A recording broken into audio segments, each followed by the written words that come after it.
So I grew up in a home where we went to church every Sunday.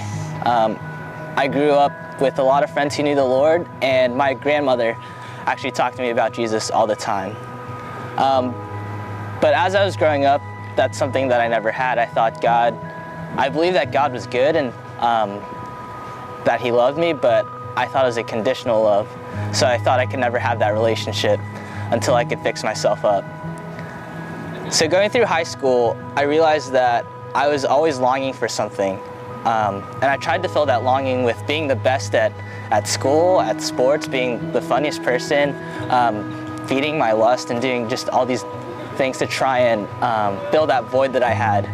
As I got ready to go to college, I started to realize how tiring it could be putting on these different masks and saying I knew God, or just doing what other people were doing so people would like me and accept me. So I went into college with that mentality, and I tried to have that typical college life for that first couple weeks, just doing the same things, trying to fulfill that void that I had, but I really started to get a sense of how tiring it was. At the same time, I started going to a crew Bible study, and I like to think of it as like, you hear about the Grand Canyon and how beautiful it is, but once you actually get there and see it, it just takes your breath away.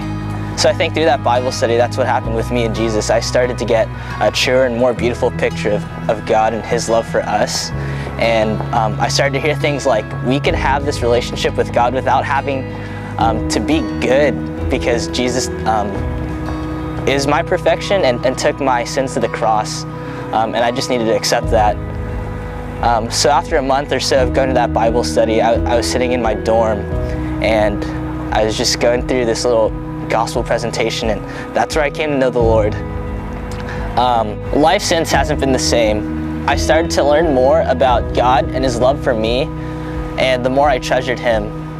But life hasn't been without its ups and downs. Sometimes I try to fulfill that void with other things, but I think I find the most fulfillment when I'm brought back to the cross in Jesus.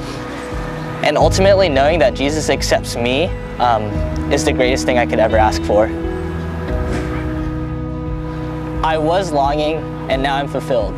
That's my story. What's yours?